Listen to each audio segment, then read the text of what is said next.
In the heart of America's agricultural Midwest, where golden fields stretch endlessly under a boundless sky, a quiet crisis is unfolding.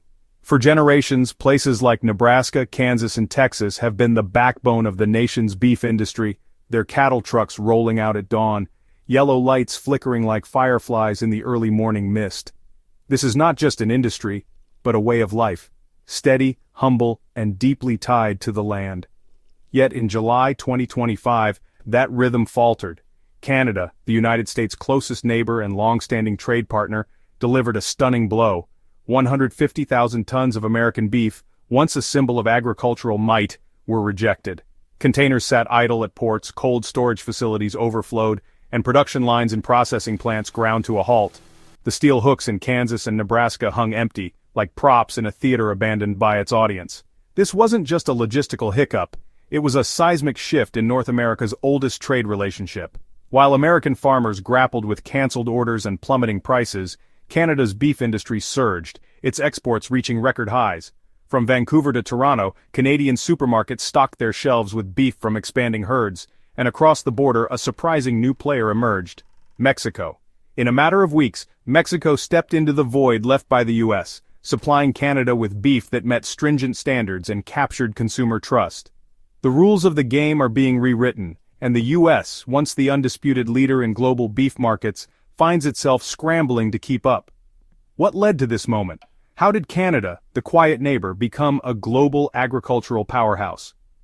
And what does this mean for the future of American farmers, workers, and consumers? The story begins with a single, decisive move.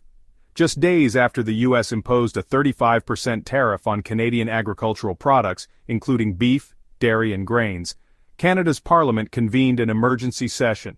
The result was Bill C-202, a piece of legislation that might sound like bureaucratic jargon, but carried the weight of a Declaration of Independence. This law allowed Canada to refuse imports from any country deemed a risk to its national food security. No names were mentioned, but the target was clear: the United States. In one stroke, American beef, once a hallmark of quality, was reclassified as a potential hazard, subject to review and rejection. It was a demotion delivered not with fanfare, but with the quiet efficiency of a neighbor locking their door and changing the key. Canada's response was not born of spite, but of necessity. For years, the U.S. has wielded trade policy as a political cudgel, using tariffs and restrictions to assert dominance. But in 2025, Canada chose a different path. Instead of retaliating with tariffs of its own, it leaned on standards: rigorous, transparent, and non-negotiable. Bill C-202 wasn't just about beef, it was a statement that food sovereignty is not up for negotiation. Canadians, from policymakers to consumers, rallied behind this move. In cities like Toronto and Vancouver, people expressed relief, not because they harbored ill will toward their southern neighbor, but because they wanted stability. "We don't want the price of meat in Toronto to swing every time there's an election in Washington," one resident told a local reporter. It's a sentiment that resonates deeply. In a world of volatile politics, trust and consistency matter more than proximity. While Canada closed its doors to American beef, it opened them to an unexpected ally: Mexico. 5 years ago, the idea that Mexico could outmaneuver the U.S. in supplying beef to Canada would have seemed laughable. Yet in less than 8 weeks, Mexico secured agreements to export beef that met Canada's exacting standards. With QR codes for traceability, clear labeling of processing dates and rearing locations, and European standard refrigerated containers, Mexican beef flooded Canadian markets. By mid-2025, Canada had imported 5,437 tons of beef from Mexico, valued at 71 million Canadian dollars. Supermarket chains like Metro and Loblaws signed long-term contracts, and a survey in Ontario revealed that 63% of consumers preferred Mexican beef over American, provided it met safety and origin standards. This wasn't just a market shift, it was a masterclass in seizing opportunity. Mexico's rise is all the more remarkable given its own recent challenges. Just months earlier, a parasite outbreak in its livestock had raised doubts about its food safety standards. But while others pointed fingers, Mexico got to work. In a matter of weeks, it regained certifications from both the U.S. Department of Agriculture and the Canadian Food Inspection Agency. By the time Canada rejected American beef, Mexico was ready, not just to fill the gap, but to redefine the standard. Its beef, packaged with transparency and delivered with precision, became a symbol of reliability. In contrast, American cold storage facilities in Texas sat brimming with unsold inventory, a stark reminder that trust is not inherited, but earned. This shift has sent shockwaves through the U.S. beef industry. In Nebraska, Kansas, and Texas, the rejection of 150,000 tons of beef wasn't just a headline, it was a direct hit to livelihoods. According to the American Meat Institute, the second quarter of 2025 saw 3,400 workers at Midwest beef processing plants face reduced hours or furloughs. Another 1,800 container truck drivers had their contracts suspended.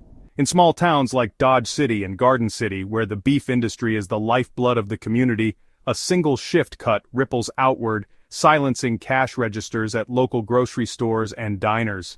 Farmers, squeezed by falling prices at the farm gate, watch as supermarket prices climb, a paradox of surplus and scarcity.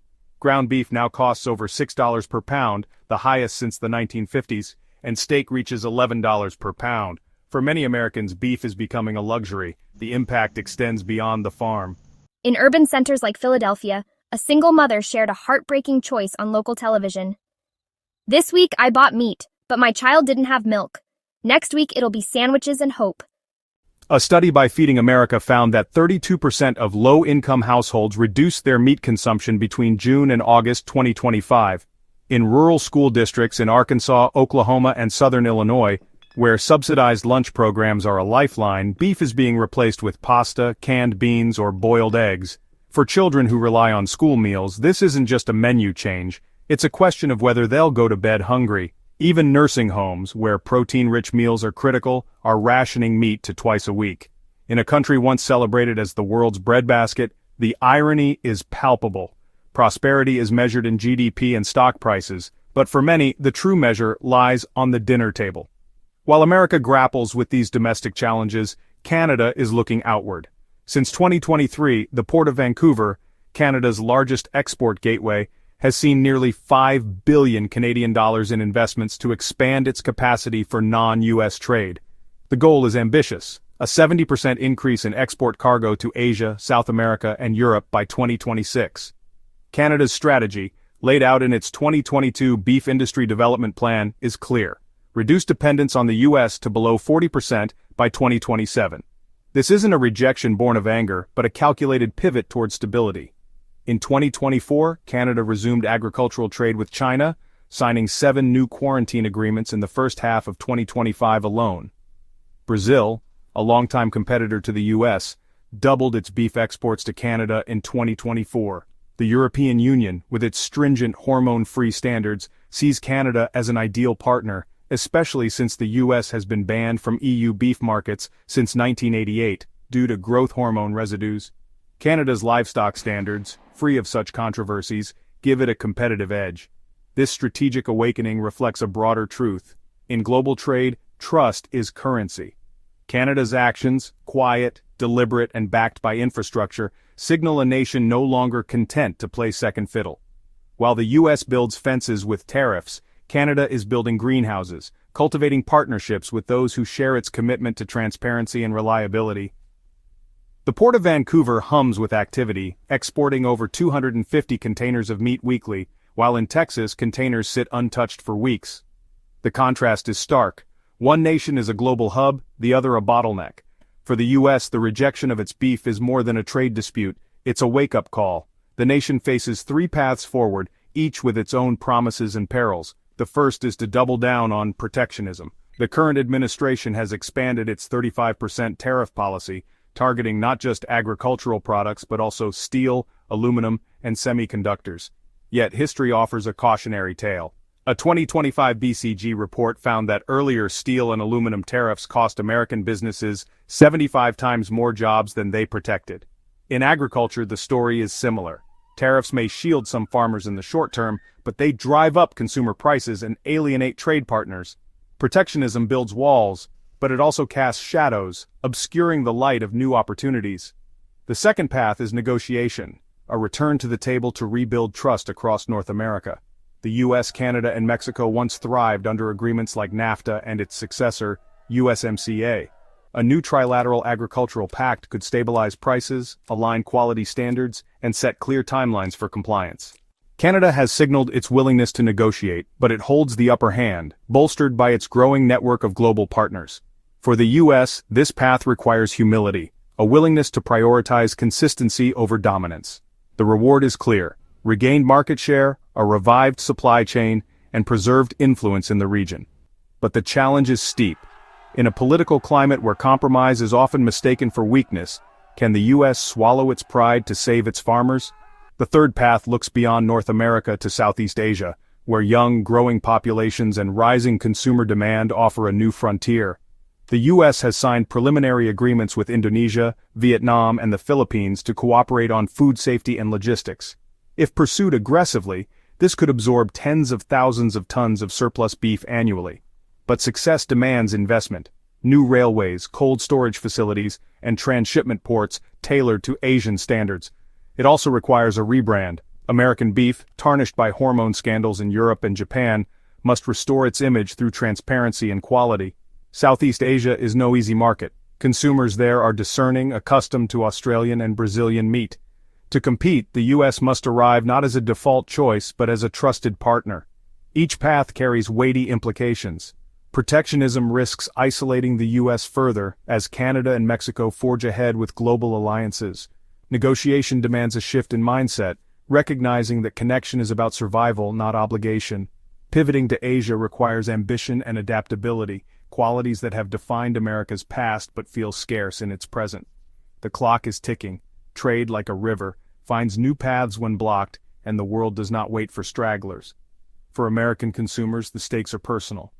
In cities and small towns alike, the rising cost of beef forces impossible choices between meat and milk, protein and books. For farmers and workers, it's a question of survival, as livelihoods hang in the balance. For policymakers, it's a test of vision. Will they craft policies from the boardroom or the dinner table? Canada's transformation from loyal customer to global player is a reminder that no market is guaranteed, no position permanent. Mexico's rise underscores that trust is earned through action, not proximity. The U.S. once taught the world about food standards. Now, it must relearn the lesson that trust is built on stability, respect, and adaptability. As the sun rises over Nebraska's fields, the cattle trucks are fewer, their lights dimmer. In Vancouver, containers stream toward new horizons. In Toronto, shoppers scan QR codes on Mexican beef, reassured by its transparency. The question isn't just what America will do next, but how much time it has to choose. Will it cling to pride, negotiate for trust, or open new doors? The answer lies not only in Washington but in the choices of everyday Americans, farmers, workers, parents, and consumers, who live with the consequences of trade policies every day. In the end, the true measure of a nation's strength may not be its power, but its ability to adapt, to listen, and to choose wisely at the crossroads.